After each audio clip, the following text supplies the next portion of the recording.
शुरू करता हूँ ईश्वर के नाम से, जो कृपाशील और दयावान है।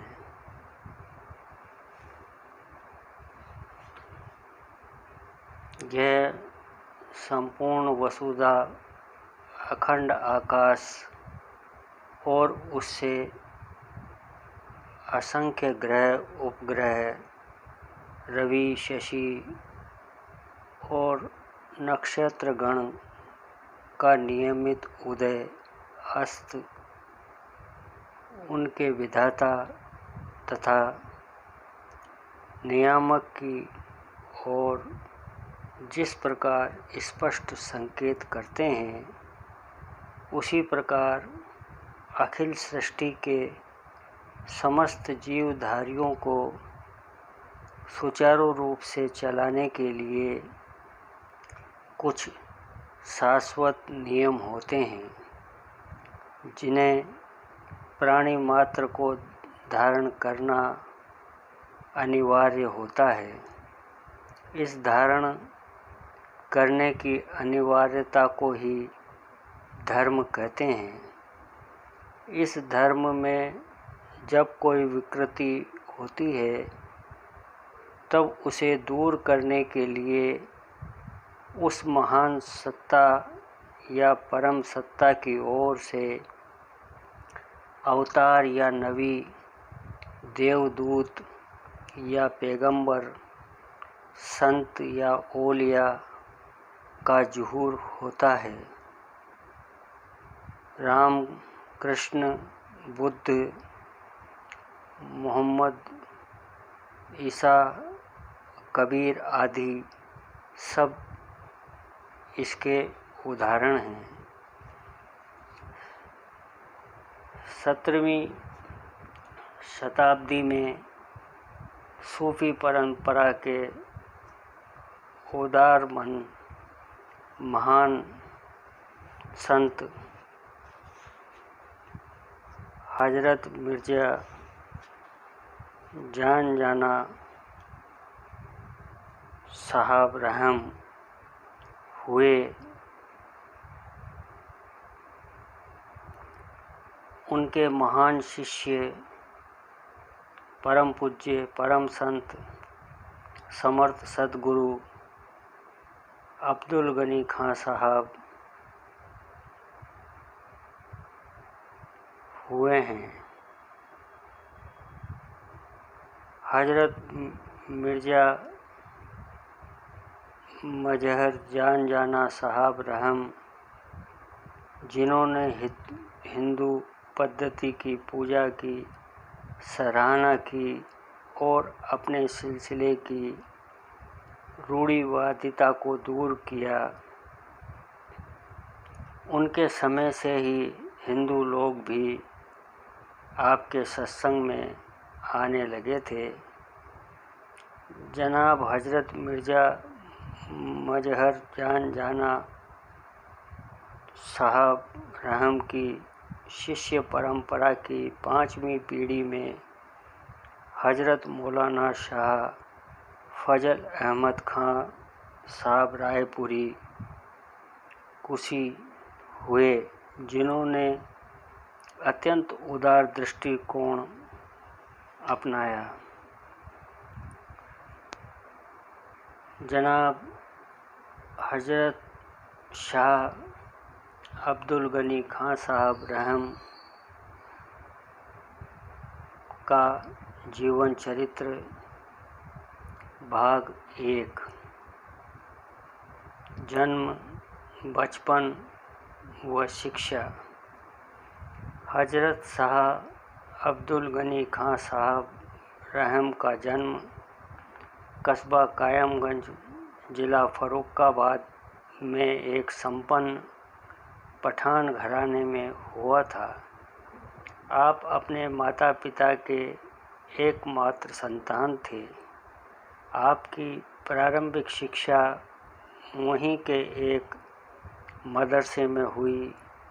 आप बचपन से सच बोलने के लिए मशहूर थे। स्कूल में किसी झगड़े के निपटाने के लिए और सच्चाई जानने के लिए आपको तलब किया जाता था, क्योंकि आपके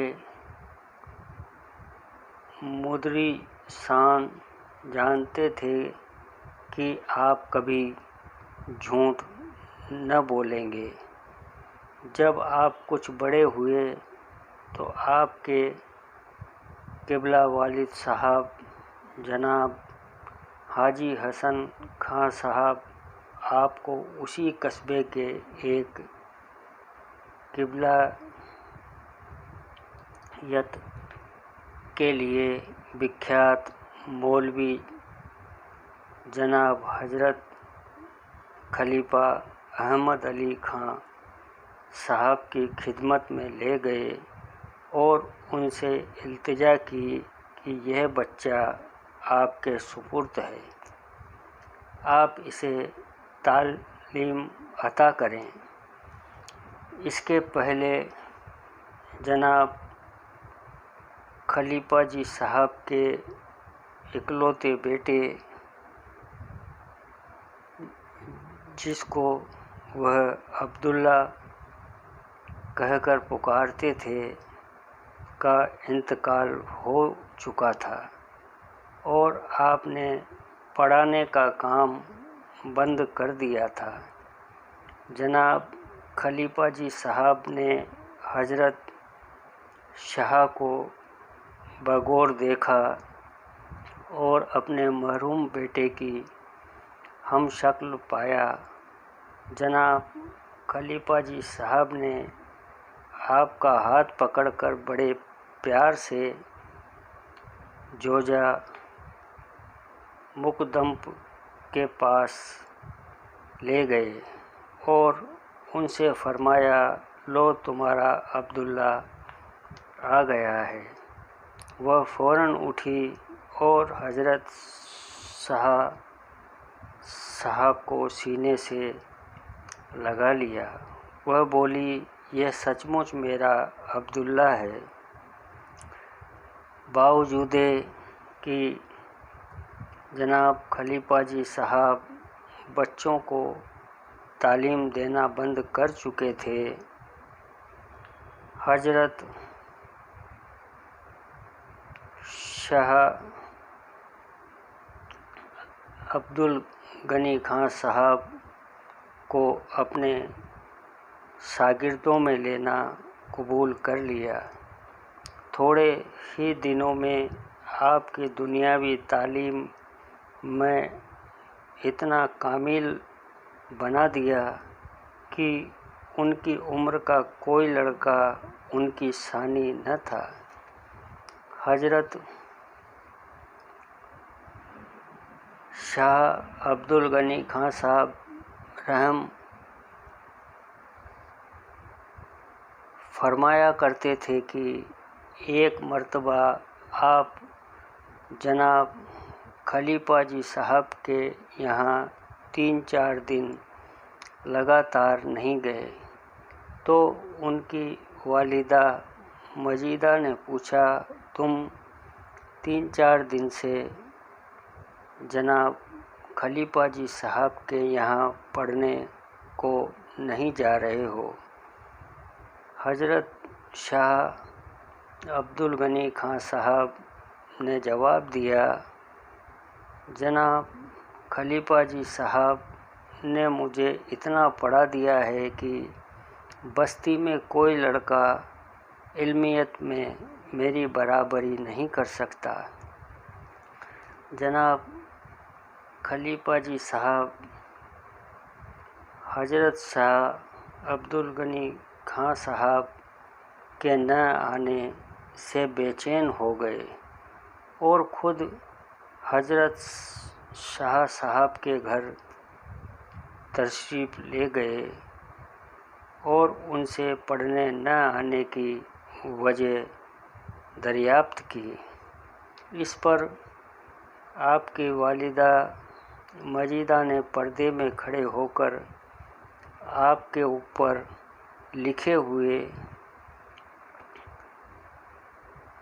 जवाब को बताया।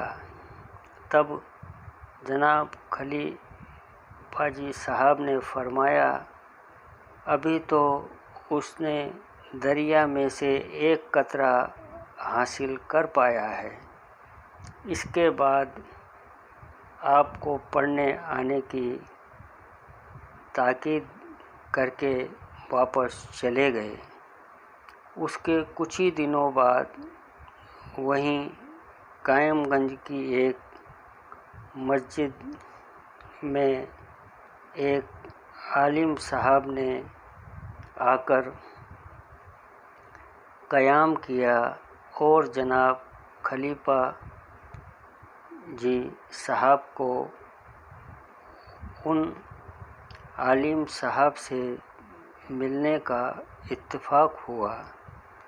बातचीत के आखिरी हिस्से के दौरान में उन आलिम साहब ने जनाब खलीफा जी साहब से कोई बात दरियाफ्त की। जनाब खलीफा जी साहब को